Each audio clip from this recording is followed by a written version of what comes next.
morning, hello and welcome. You're with the news today, your primetime destination. Newsmakers talking points, the big talking point. No confidence motion in Parliament. Who won day one, round one? That's the big question we're going to raise. Also, has the countdown to 2024 begun with that motion? And we'll also raise the other big question. Bulldozer Raj in new instant justice or illegal and unconstitutional? We're going to talk tough, and also talking tough with us will be Derek O'Brien, who's making the headlines. Was he suspended, not suspended from the Rajya Sabha? That story also coming up. But first, as always, it's time for the 9 headlines at 9. Day one of a fiery no confidence motion in Parliament. The Congress targets Modi government over Manipur violence. BJP taunts Rahul and Sonia Gandhi on corruption and dynastic politics. Heated war of words between Rajya Sabha Chairman Jagdeep Dhankar and Derek O'Brien in the House. The TMC MP asked to leave Parliament but isn't suspended. Did the government backtrack? AAP MP Raghav Chadda now faces a privilege motion over alleged forged signatures for a proposed select committee on the Delhi Services Bill. 6 MPs say names were added without consent. Rahul Gandhi's Ghar Wapsi day after being reinstated as Lok Sabha MP gets his 12th Tughlaq Lane bungalow back. Rahul says entire India is his home. Showdown over news portal NewsClick escalates. BJP alleges left leader Prakash Karat linked to American billionaire Neville Roy Singham, who funds outlets for China propaganda. Left denies the charges. Manipur police lodge FIR against Assam Rifles personnel for obstructing police during violence breakout at Kwakta district on August 5th. Claim Assam Rifles allowed Kuki militants to escape. Muslim body Jamiat Ulema-e-Hind approaches top court against bulldozer action in Haryana's new. Senior lawyer Kapil Sibal also moves Supreme Court against Gurugram Mahapanchayat, says calls to boycott Muslims has been made. Amidst rising crimes against women in Rajasthan, Gehlot government cracks down on all rape accused, issues ban on government jobs for all molestation and rape history sheet has. ED heat on Jharkhand Chief Minister Hemant Soren. Enforcement watchdog summoned Soren on 14th August over land scam probe.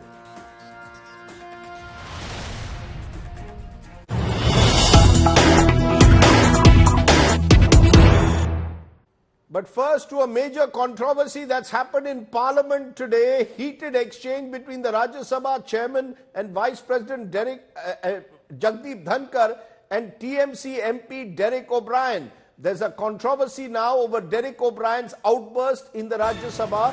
The move to suspend the TMC MP has now been dropped. Derek O'Brien was asked to leave the Parliament, has returned 35 minutes later. The big question, of course, is will Derek O'Brien apologize for his remarks as demanded by the chairman and the vice president of the country, Jagdeep Dhankar? Let's just play some of those fiery scenes for you. What happened in the Rajya Sabha, and then go to Derek O'Brien.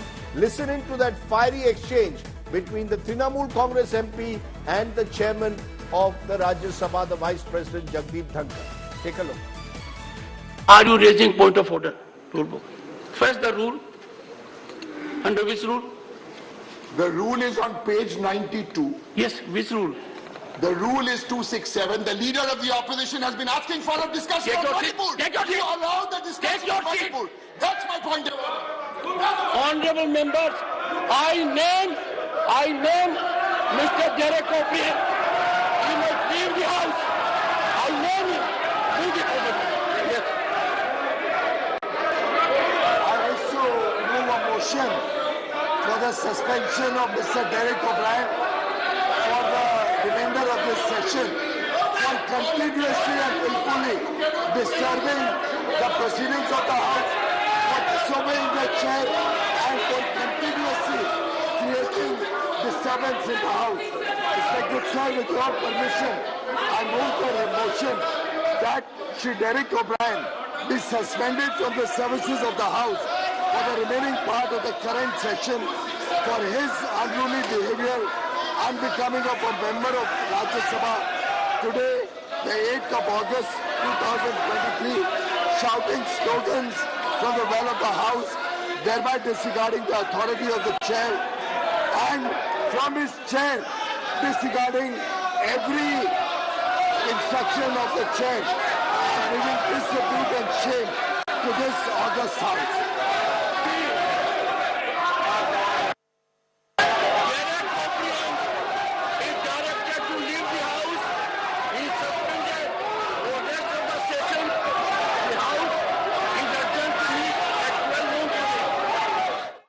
Derek O'Brien initially asked to leave the House, a resolution being passed by Piyush Goyal, the leader of the government in the Rajya Sabha, that Derek O'Brien should be suspended, and then he wasn't suspended. So what really happened? Derek O'Brien, Trinamool Congress MP joining us. Suspended or not, Derek O'Brien, what has happened? You have, the chairman of the Rajya Sabha says you were engaging in unruly behavior.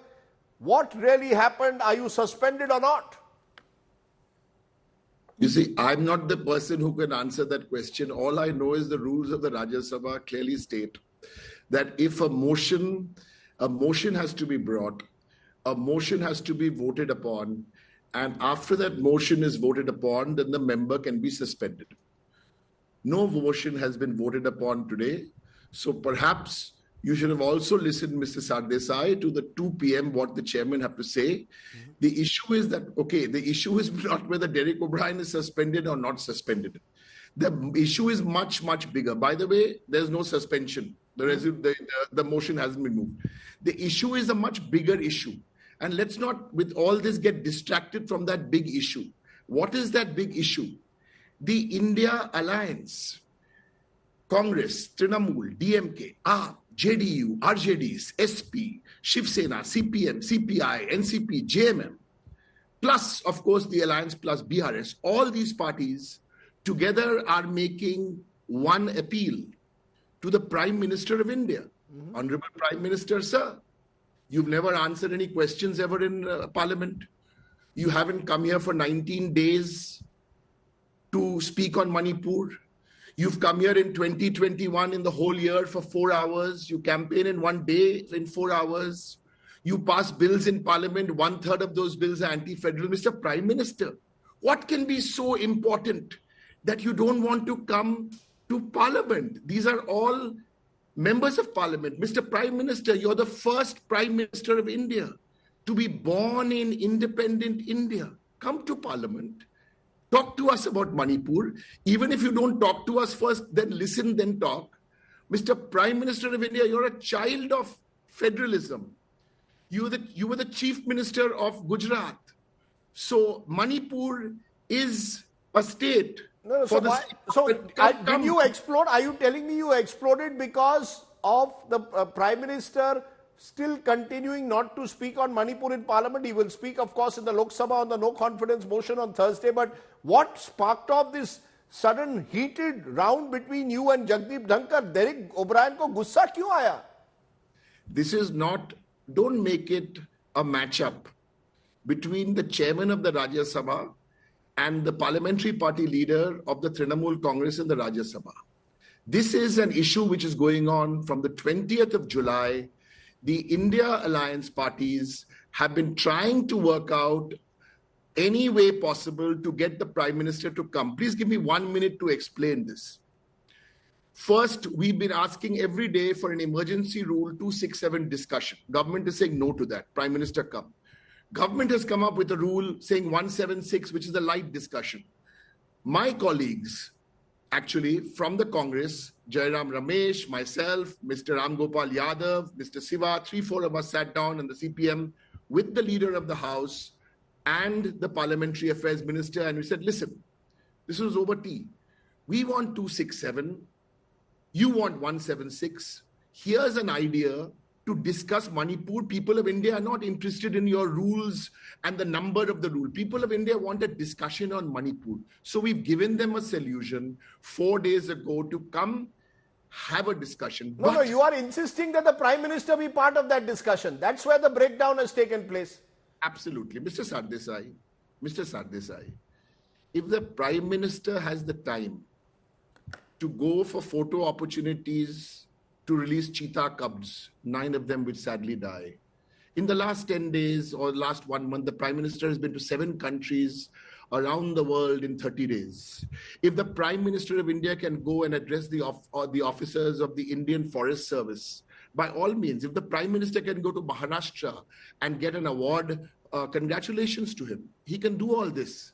We're very humbly, very calmly asking the Prime Minister to come to Parliament. This is the same Prime Minister, mind you, who genuflected and did pranam on the footsteps of Parliament. But the Prime Minister has to come to Parliament. Which MP, doesn't matter which party you belong to, even if you're not part of the India Alliance, would not want his Prime Minister or her Prime Minister to come to Parliament. Now, if you want us to sit down there like students in the class whose teacher hasn't come for 19 days to class and every day we'll go into school, or better still, you know what? You know that you love cricket, even I like cricket. This is like that when we used to play para cricket in Calcutta, the locality cricket. If you were losing, you take the bat away, you take the ball away, and that's how none of us could play cricket.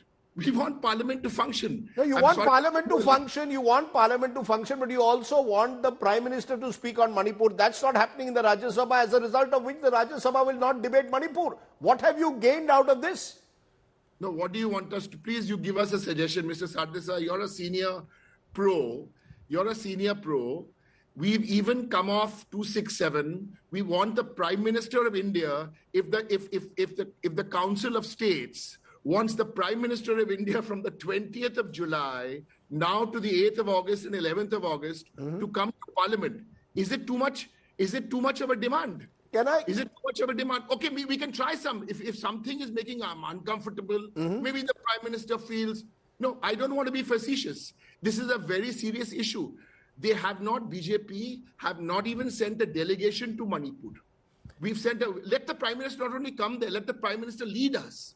Lead opposition MPs, all MPs, India Alliance MPs, BJP MPs. Come on, have a discussion here, and on the weekend or on Monday, let's all go to Manipur. Can I ask you a simple question at the end? Is there a complete breakdown in trust between you and the chairman of the Rajya Sabha, between you and Piyush Goyal, the leader of the government in the Rajya Sabha, between the Prime Minister and the leader of the opposition? There's no dialogue. I mean, all of you on taxpayers' money, session after session, complete mistrust. Every session virtually ending in a long chat. Mr. Sardesai, thank you for giving me time on your platform today to express the views which my colleagues also from the India Alliance are expressing. If you think we are asking for too much, asking for the Prime Minister to come and participate in a debate in both houses, if that is too much and you think we are being cussed, how can you think that? I will still use your platform to appeal again to the Prime Minister. That is not about ego. This is not about arrogance. Please come, sir. Come, not for our sake. You don't like India Alliance. You have lots of things to say about us. Keep saying that. But for the sake of the people of Manipur, for the sake of the people of India, please, sir, you please come to Parliament. Please come. We will listen to you. We are not jumping into the well. Mr. Amit Shah spoke in Rajya Sabha. Nobody jumped into the well. His body language to us was very different, very aggressive. But okay, we heard him out. Asking the Prime Minister of India, why does he suffer from parliamentophobia? Parliamentophobia must be a new word which expresses. He says you all suffer from Modi phobia. He says you all suffer from Modi phobia. You say he suffers from parliamentary phobia. I'll tell you. Yes. Mr. Sardesai, 30 seconds. Mr. Sardesai, let me end by telling you, I've given you facts. No questions answered in Parliament. 4 hours spent in 2021. Not come for Manipur for the last 20 days. These are the facts. Okay. The young people of India especially are listening. India jeetega Bharat. That's what the change will take place. Okay, we'll wait and see whether any change takes place in 2024. But for now, Derek O'Brien, you're not suspended apparently after being asked to leave the house. Either way, you're here on TV being heard. Appreciate your joining us. Derek O'Brien, there at the top of the news. From there, let's turn to what was the meat of what happened in Parliament, the debate on the no confidence motion in the Lok Sabha that moved was moved by the opposition began in the Lok Sabha. This is the second face-off between the NDA and opposition alliance India in Parliament after yesterday's vote in the Rajya Sabha on the Delhi Services Bill. It was a fiery debate with both sides training their guns on each other. The battle for 2024 has begun. Listen in. प्रधानमंत्री मोदी जी के मौन रहने का कि वो अपनी भूल कबूल करना नहीं चाहते। अगर वो बोले तो कि उनकी चूक हुई है राज्य सरकार से, तो ये भूल वो कभी जनता के सामने कबूल नहीं करना चाहते, मौन रहना पसंद करते हैं।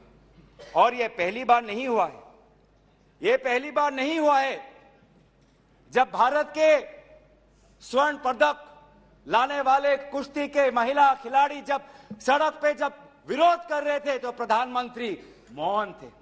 जब अडानी पर इसी सदन में राहुल गांधी जी ने प्रधानमंत्री मोदी जी से सवाल किया कि कितने बार अडानी जी एक विशेष कंपनी को प्रधानमंत्री के साथ जाने पर उनको सुविधा हुआ, तो प्रधानमंत्री मोदी जी मौन थे।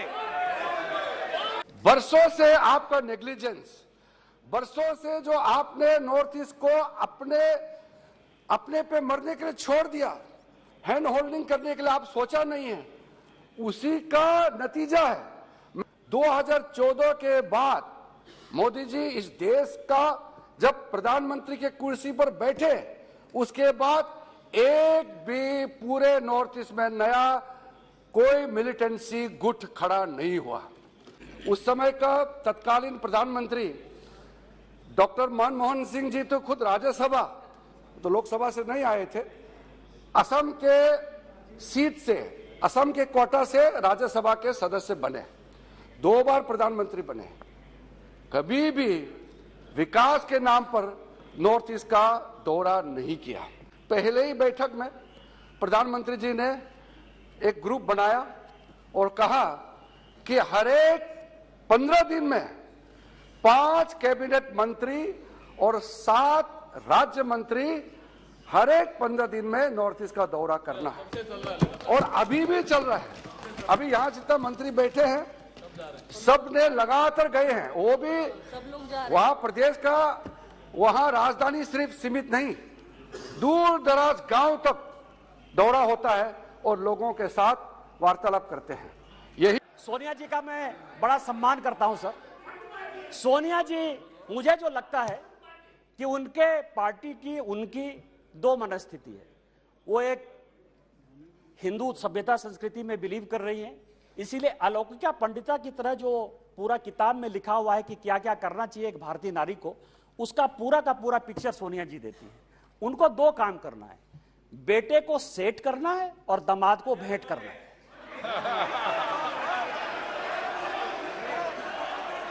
अरे जिसका निर्णय है वो बोले ना।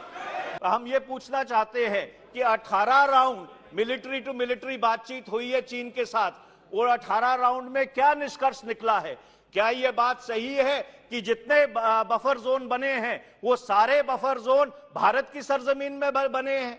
जितने बफर जोन बने हैं मिलिट्री टू मिलिट्री टॉक्स के बावजूद वो बनस्पत वो भारत की सरजमीन में बने हैं। हम ये पूछना चाहते हैं कि जो विदेश मंत्रालय के स्तर पे बातचीत चल रही है चीन के साथ, उसका क्या निष्कर्ष निकला? ये सारे गंभीर सवाल हैं जिनका जवाब आप सरकार को देना पड़ेगा।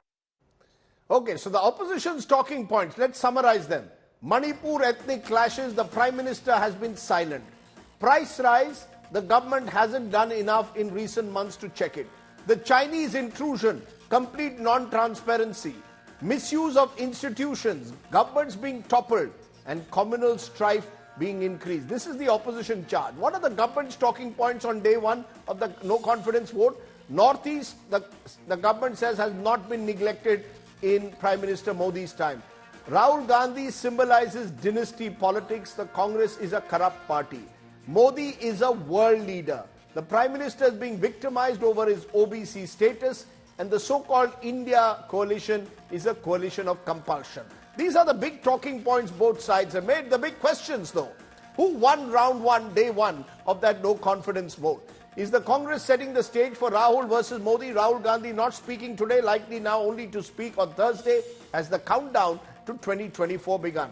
Joining me on our face-off, Gaurav Bhatia, the BJP spokesperson, JB Mathur, the Congress MP. Appreciate both of you joining us. Gaurav Bhatia, the Prime Minister under attack for silence on Manipur. He's likely to speak, of course, on Thursday. But how do you respond to that? That according to the opposition, speaker after speaker said Prime Minister doesn't want to speak on any uncomfortable issues, be it China, be it Manipur.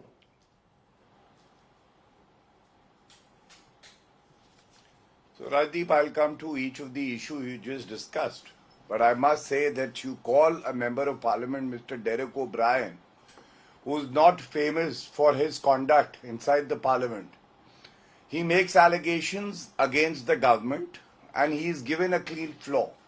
I don't know why. You should either have a face-off or you should also invite a Bharatiya Janata Party I had leader invited him to who find can out answer why. and also I had ask invited him Mr. to explain Derek his O'Brien. behavior in parliament. Okay, it didn't sound like that. Okay. Because if I was the anchor, I would have asked him about the jungle raj that prevails in West Bengal. I would have asked him, why is it that 50 citizens of India lost their lives after the Panchayat election? I would have asked him, the Calcutta High Court reprimanded Mamata Banerjee and Mamata Banerjee has not spoken about it. I would have asked him that how is it that Congress workers are killed and there are allegations of corruption leveled by Rahul Gandhi against Mamata Banerjee and they are yet together. Having said that, now I'll come to today's topic. Today, this alliance, that is a thug alliance, people against a Prime Minister in whom the entire country has immense confidence. has immense confidence and the reason is very simple. Narendra Modi ji is a leader whose stature is recognized world. Today, let's start by what the media was reporting, even your channel was reporting. It was being said Rahul Gandhi will open the speech. The Congressy chamchas were saying tiger will be roaring. And it came out to be a damn quib. There wasn't any statement or speech by Rahul Gandhi and he was hit wicket even before he entered the pitch of parliament. Second, we must remember this no confidence motion has been moved by the opposition party when they lack the numbers. So they will be given a tight slap on the tail. They moved it because they say the Prime Minister, that's the only way to get the Prime Minister to speak in Parliament. The only way to get Prime Minister Modi to speak in Parliament was to have a no confidence motion. Otherwise he doesn't speak.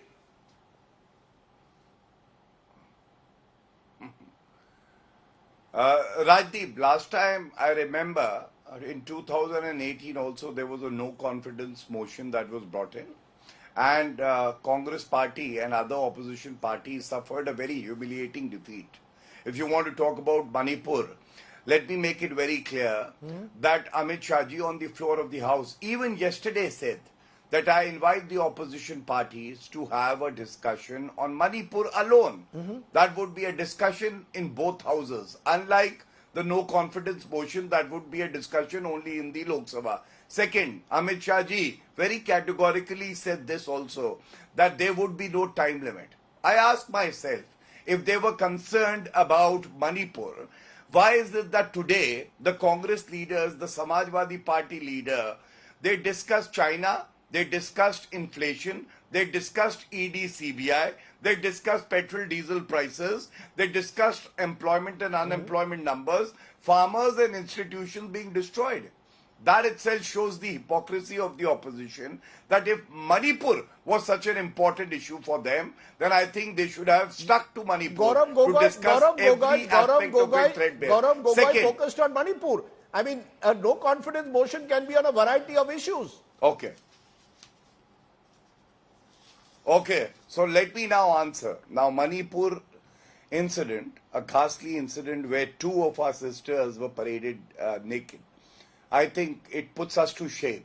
But I want to ask that dignity of a woman, irrespective of the state where she comes from, is a very vital issue. I want to ask Gaurav Gogoi or Rahul Gandhi or Sonia Gandhi, How many times has Sonia Gandhi ever commented on a rape happening in Rajasthan or Chhattisgarh? 6,337 rapes according to the NCRB data of 2021. Rajdeep, would you not agree?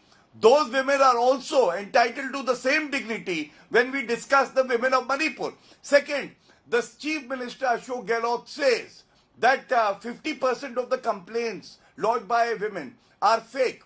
The minister says ये मर्दों का प्रदेश है तो इसलिए rape ज्यादा होते हैं. Chhattisgarh minister says छोटा रेप हो गया छत्तीसगढ़ में. Divya Maderna, who's an MLA of the Congress party in Rajasthan, says I am not safe. How would the woman be safe? And I would say one thing, if it's a law and order issue, how many times has the delegation of this Thakbandan visited West Bengal? I just cited an example, 50 lives lost.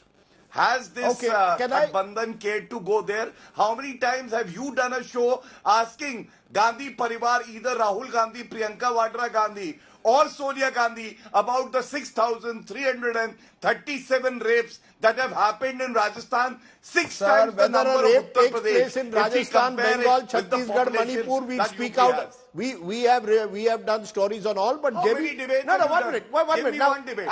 Give me one debate. Okay, Rajdeep, just one debate. We have done Can several. you give me any date? I will show you the debates. I will put it out. What happened in Rajasthan pertains to dignity of a woman. How many debates and which date? Can you tell me? I'm asking you. You're a very seasoned journalist. Please tell me. I have told you we have done a series of stories on it, but JB Mathur must respond. JB Mathur, the allegation. I am 9 o'clock. Sir, let the one Congress debate. Okay, give me the date by the end of this discussion. Okay, JB Mathur, can you tell us from the Congress perspective that this no confidence motion, according to the BJP, is actually not going to work in terms of numbers, and the Congress party is flailing in the winds, according to him. One moment talking about China, one about Manipur, one about the price of tomatoes. What is your focus? Rajdeep, from July 20th, we have been asking both in Lok Sabha and Rajya Sabha that we should have a discussion on Manipur. Now, I want to say that we can bring a horse to the water, but we cannot make it drink. Now, what has happened is we have brought the parliament to a discussion on Manipur, and Congress party and Team India, India Alliance, has very categorically, I mean, how can anybody say that we have not spoken about Manipur? India has seen it. India has seen it what Gaurav Gogoiji has spoken. Now, ideally, what is the situation? When Gaurav Gogoiji has laid down the situation in Manipur, asked questions to Prime Minister, whatever the atrocities that are happening, what is promised, what has not been delivered, not steps being taken, what are the reactions happening there, everything is laid down by Gaurav Gogoi. And Nishikant Dubeji, ideally, what should have been done? He should have spoken about Manipur. I am not saying about everyone, but at least due to time constraint, we cannot say about everyone. But the first speaker of BJP or NDA, did he say anything about Manipur other than making jibes at Rahul Gandhi or Sonia Gandhi? Did he say what are the steps taken by government in Manipur did he say what the Chief Minister has done there? Did he say anything, any mention about Manipur? I want to say that normally we say never judge a book by its cover. Now we should rephrase it as never judge BJP MP speech by the heading it says. Because heading is Manipur and they talk about everything else other than Manipur. Now, this is not the way it should have happened. No, is the debate, JB Mathur, is the Congress saying, no, ma'am, but is the Congress saying this no confidence motion is about Manipur, or is it about a variety of issues where you believe the Modi government has to give answers? Is it simply to get Prime Minister Modi to answer on Manipur? Is that your sole aim? No, it is not simply, you cannot take it, you cannot make it look like a light thing that to make Prime Minister speak on Manipur. It is the most crucial thing as far as India Alliance is concerned, as far as Congress party is concerned. We have been asking both in Rajya Sabha and Lok Sabha that Prime Minister should come and speak, and he doesn't speak. That's why I said we have managed to get the horse to the water. Now, whether the Prime Minister, when he comes on 10th, whether he will speak on Manipur, from whatever we have seen of NDA MPs, They are not speaking on Manipur. They are speaking about different things. Now, Gaurav Gogoi's speech, is he not Indian National Congress? Is he not India Alliance? Did he not mention, did he not clarify, did he not explain the situation in Manipur? Did he not ask the Prime Minister why a few questions to Prime Minister? Did anybody touch upon those issues? And also not just NDA MPs, BJP spokesperson, whether it is BJP MPs or NDA spokesperson in a channel debate, they want to talk about everything else other than Manipur. That's what we witness now also. The BJP spokesperson don't want to talk about the debate or no confidence motion that took place in the Lok Sabha today. He is still wanting to talk about Rajasthan and Chhattisgarh, not on Manipur. No, but JB Mathur, there's another question which Gaurav Gogoi said. He said Rahul Gandhi was supposed to roar like a tiger on day one. He seems to have pushed his speech to last day. Is that strategic? Does he want to make it Rahul Gandhi versus Mr. Modi? See, the BJP ministers, whether it's Prahlad Joshi or MP Nishikant Dubeji, they all saying this, why Rahul Gandhi didn't come. What are they asking? From July 20th, we are demanding Prime Minister should come. He has not stepped into the parliament. Rahul Gandhi was disqualified and after reinstating, he reached parliament within 1 hour. He was in parliament, sitting in the parliament, being part of the parliament proceedings, and this no confidence motion, while it's happening also, Rahul Gandhi is part of the discussion, part of the discussion, witnessing everything. And you are talking about, oh, why Rahul Gandhi is not speaking, when Prime Minister has not even had the courtesy to step into the parliament, whether it's Lok Sabha or Rajya Sabha. JB, you made the point. You made the point. Day one of the session, where is he? Where is he? Why is he not coming missing? to parliament? Prime Minister is missing, according to the Congress, Gaurav Bhatia. Even today, he was not there when the no confidence motion opened. He has barely attended parliament. He has hardly spoken in this session. Entire Lok Sabha, he's hardly spoken. The Congress says, Prime Minister missing in action. Your quick final response. Rajdeep, first of all, let me remind the Congress party about the 1993 situation in Manipur. And Congress was in power. Do you know, for 6 months, they could not even control the situation. Hundreds of lives were lost. And do you know who responded on the floor of the House? Not even the Home Minister. It was the Minister of State Home, Rajesh Pilot, at that time who responded. When Amit Shah ji wanted to respond and speak, and without any time limit, they said, "Inki haisiyat kya hai?" Is this the kind of decency we will see from the Congress party? Second, I just want to say that strategic. What is so strategic about Rahul Gandhi not speaking? I think he got up late. He didn't prepare his speech well. He didn't understand the issue. He must have gone to Sonia Gandhi. Sonia Gandhi would have told him that please wait for a day or two, prepare yourself, because stakes are very high. As it is, you lost from Amethi. Was losing from Amethi and moving to Wayanad strategic? Was apologizing to the Supreme Court after casting aspersions on the judiciary and attributing a statement to them, Chaukidar chor hai, Supreme Court ne kaha hai, strategic? What is the strategic business? Can't we see that this INDIA is nothing but a Bahatak Bandhan? There are so many contradictions. Just yesterday, Sandeep Dikshit and their earlier state president, Mr. Agarwal, Jayaprakash Agarwal, I think, he had said that supporting the Delhi Services Bill is not right for the party. So this is nothing but this is a comedy of errors, and these people are going to lose. Okay. And no confidence motion. If you discuss everything, wait for the response of the Prime Minister. It would be a hard-hitting, fact-oriented, and reflecting the mood of the nation when he responds. Okay, I will wait for the Prime Minister. Just to say, since you wanted to know, when have you discussed Rajasthan? July 27th, we had a full debate on debate. Yes, full debate, D-E-B-A-T, July 27th. Yes. Tell me the date, I'll check. Sometimes it's difficult to trust you, that's why. I'll do a fact check on you. Okay, you're welcome to do a fact check, July 27th. Meanwhile, JB Mathur, very quickly, Rahul Gandhi will speak on the last day now. He will speak, right?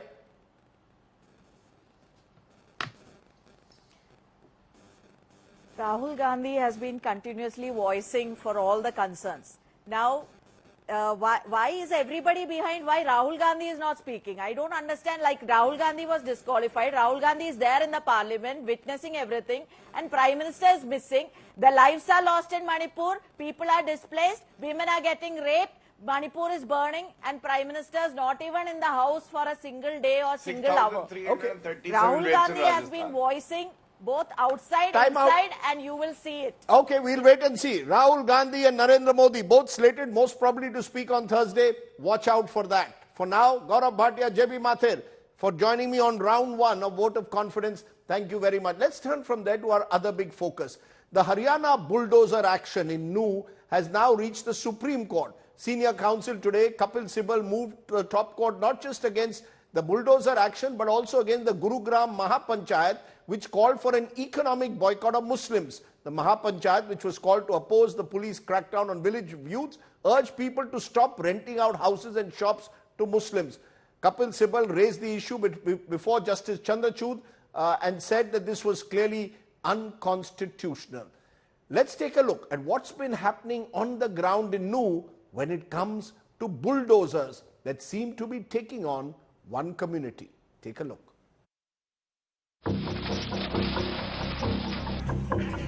The bulldozers came to grinding halt in Haryana's Nuh district. The Punjab and Haryana court on Monday came down heavily on the Manohar Lal Khattar government over the demolition drive. The court, taking suo motu notice in a scathing order, said that the law and order problem in Nuh is being used as a ruse to carry out the demolition drive. The court said the issue is whether buildings belonging to a particular community are being brought down and whether ethnic cleansing is being conducted by the state. Scores of buildings were demolished before the High Court stepped in. Liaquat Ali's tiles shop on the Nuh Alwar Road is one of them. Ali claims he had given shelter to a few Bajrang Dal workers who were trapped by the rioters but still was targeted.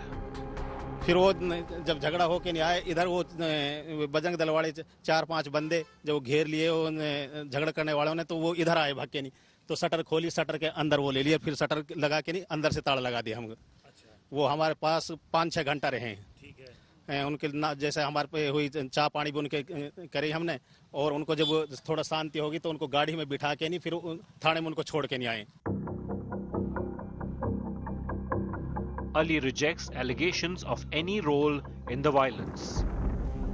नहीं पत्थरबाजी कोई सबूत दिखाओ कोई पत्थरबाजी का कोई कुछ नहीं दिखा हाँ कोई कुछ नहीं दिखाया मांगा हमने कि सबूत दिखाओ कोई हाँ वो जो आरएसएस वाले उनकी जब गाड़ी जल रही थी वही कि भाई हम गाड़ी देख सकें भाई देख लो वही चढ़े थे ऊपर भी बताया उन्हें पीछे बेचारे जब गिरा दिया तो उन्होंने कही कि भाई हमारी तो इन्हें जान बचाई तुम इन्हीं के मकान क्यों गिरा रहे हो इन्हें तो हमारी जान बचाई उन्हें फोन किया है उन्हें.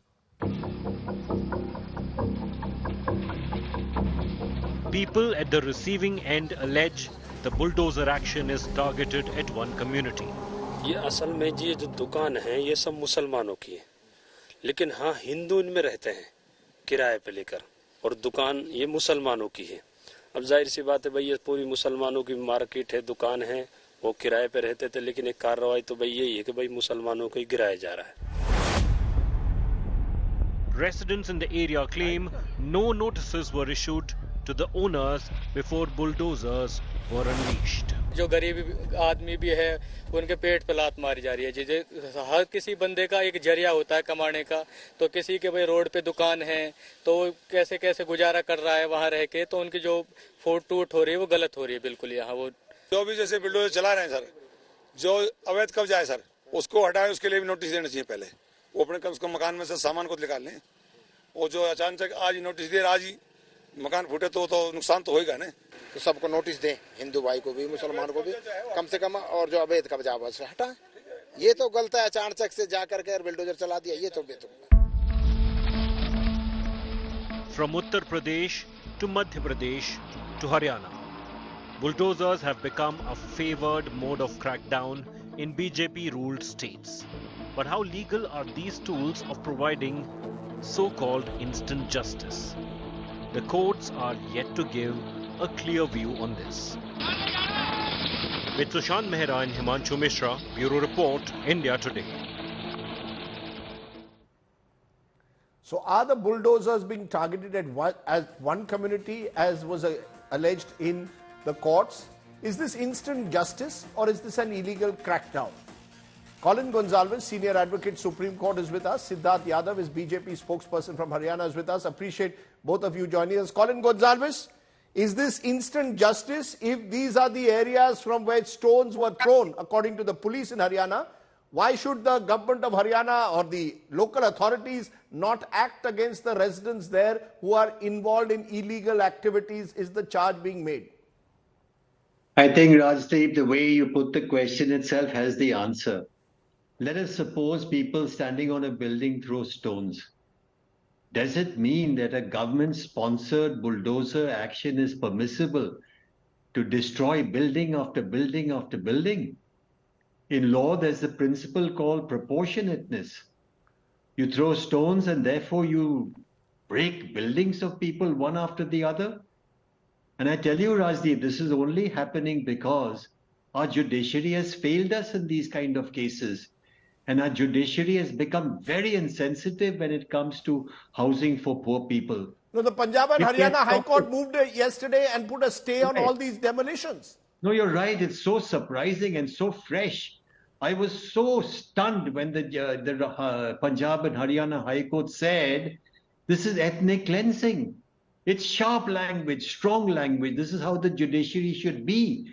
But this is only happening in Haryana because when it happened in UP, our judges remained totally unconcerned with the plight of people and their housing situation and so on.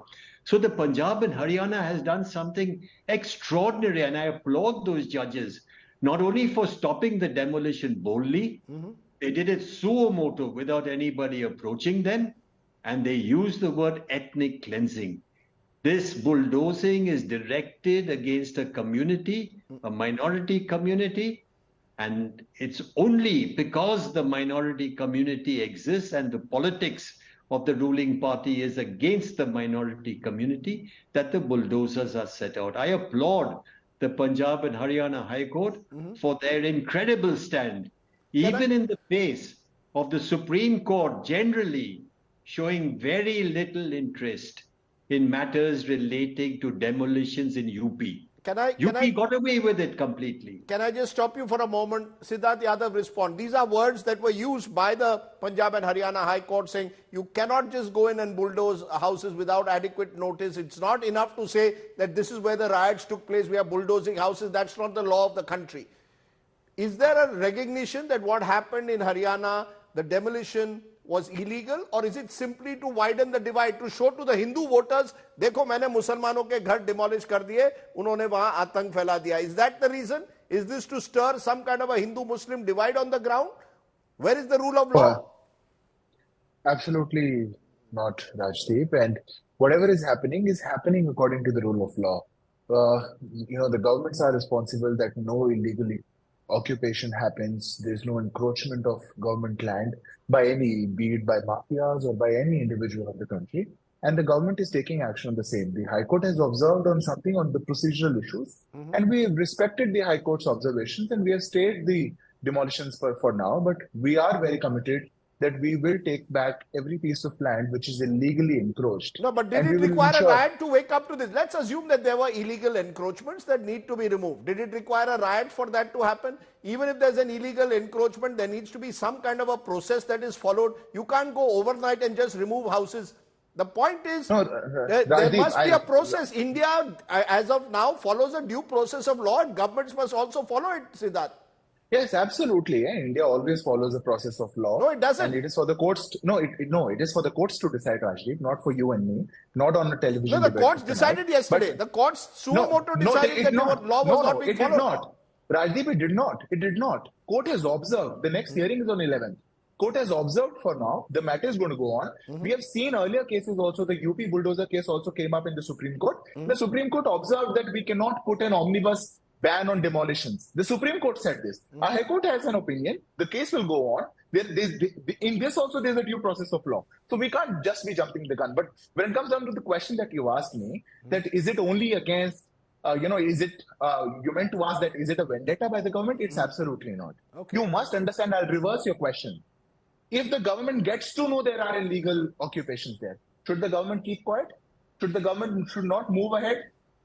Removing encroachment on government land? Yeah, but the point is that did it require a terrible riot in Nu for that to happen? And the other question, Siddharth, therefore, is that now we've got a Gurugram. The reason I asked is now we've got a Mahapanchayat in Gurugram, which is calling for an economic and social boycott of Muslims. Today, Kapil Sibal has raised this before the Chief Justice. He's going to look at it. But what is, effectively, it seems Haryana is going to the polls next year. The BJP wants to feed on a Hindu-Muslim divide. Should politicians accept a Mahapanchayat calling for a social boycott, economic boycott of Muslims? Do you approve of it? Rajdeep, these are two very different issues. Government's action is very different. Mahapanchayat discussing something is very different. We must not mix them. What the government is doing is absolutely as per the law. If there is any encroachment on government land, on public roads or any place, it is the duty, the government is duty bound to remove any such occupation. And we have been doing so in all the states. Thousands of crores of our property is illegally occupied, illegally encroached by mafias. Should the government not be taking action on that? The same is happening in Haryana. But this has been happening in Nu. The illegal encroachments in Nu have existed for years. That time the administration didn't do anything. It wakes up only when there is a riot. Same thing happened in Uttar Pradesh. No, you are free to say this, but this is not the case. Regular demolition drives happen everywhere. Especially after a riot, if the government is inquiring into something, because this is not just a chain, it did not begin from a riot.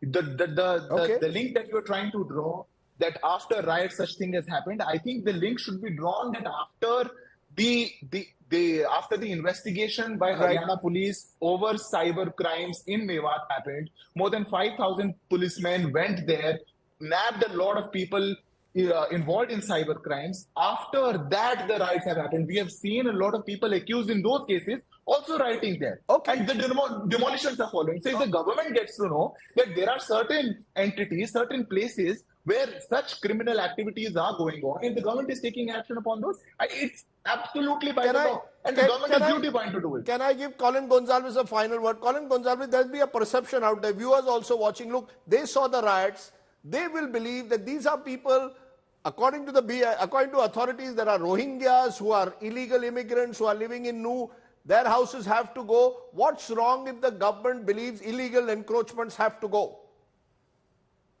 Because Rajdeep, this whole thing of Rohingyas, let's take that for first of all. We must know that the Rohingyas are protected under Article 21, the right to life, which protects not only Indians, it protects everyone within the territory. And these are asylum seekers. These are refugees. They have the UNHCR, United Nations High Commission for Refugees. If they are involved in illegal activities? Now, very good question. This was raised by the earlier Law Minister Rijuju repeatedly on television.